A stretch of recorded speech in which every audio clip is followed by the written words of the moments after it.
بلوچستان جعفر express پر دہشت گردوں کا حملہ مسافروں کو یرغمال بنا لیا۔ بلوچستان میں بولان کے علاقے میں جعفر ایکسپریس پر دہشت گردوں نے حملہ کر کے مسافروں کو یرغمال بنا لیا۔ سیکیورٹی ذرائع کا کہنا ہے کہ بولان پاس ڈھاڈر کے مقام پر دہشت گردوں نے جعفر ایکسپریس پر حملہ کر کے معصوم شہریوں کو ٹارگٹ کیا۔ ذرائع کے مطابق دہشت گردوں نے جعفر ایکسپریس کو ٹنل میں روک کر مسافروں کو یرغمال بنایا ہوا ہے۔ یرغمال بنائے گئے افراد میں اکثریت عورتوں اور بچوں کی ہے۔ انتہائی دشوار گزار اور سڑک سے دور ہونے کے باوجود سیکیورٹی فورسز موقع پر پہنچ گئیں۔ سیکیورٹی فورسز نے علاقے کو گھیرے میں لے کر کلیئرنس آپریشن شروع کر دیا ہے۔ ذرائع نے بتایا ہے کہ دہشت گرد بیرون ملک اپنے سہولت کاروں سے بھی رابطے میں ہیں۔ دہشت گردوں کے خاتمے تک کلیئرنس آپریشن جاری رہے گا۔ واضح رہے کہ سے قبل یہ اطلاعات سامنے آئی تھیں کہ بلوچستان کے ضلع بولان میں نامعلوم افراد کی جانب سے جعفر ایکسپریس پر فائرنگ کی گئی۔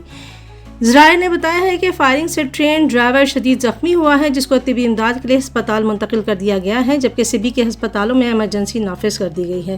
واضح رہے کہ مسافر ٹرین جعفر ایکسپریس کوئٹہ سے پشاور کے لیے صبح 9 بجے روانہ ہوئی تھی کہ اس دہشت گردی کے واقعے کا شکار ہو گئی۔ ریلوے حکام کے مطابق جعفر ایکسپریس پر فائرنگ بولان کے علاقے پیروکنری میں ہوئی۔ سیکیورٹی فورسز اور ٹرین پر فائرنگ کرنے والے مسلح افراد کے درمیان فائرنگ کا تبادلہ بھی ہوا۔ جعفر ایکسپریس میں 400 مسافر سوار ہیں۔ جعفر ایکسپریس پر فائرنگ کے واقعے کے بعد کوئٹہ ریلوے اسٹیشن پر ایمرجنسی انفارمیشن ڈیسک قائم کر دیا گیا ہے، جہاں ریلوے اہلکاروں کو مقرر کر دیا گیا ہے۔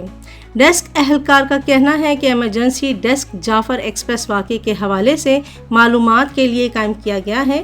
جعفر ایکسپریس کے واقعے کے حوالے سے معلومات شیئر کی جائیں گی۔ اہلکار کا کہنا تھا کہ تاحال جعفر ایکسپریس کے حوالے سے کوئی معلومات موصول نہیں ہوئی ہیں۔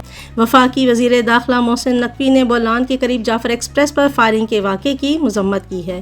وزیر داخلہ محسن نقوی نے فائرنگ سے زخمی افراد کی جلد صحتیابی کے لیے دعا کی ہے۔ ان کا کہنا تھا کہ معصوم مسافروں پر فائرنگ کرنے والے درندے کسی رعایت کے مستحق نہیں۔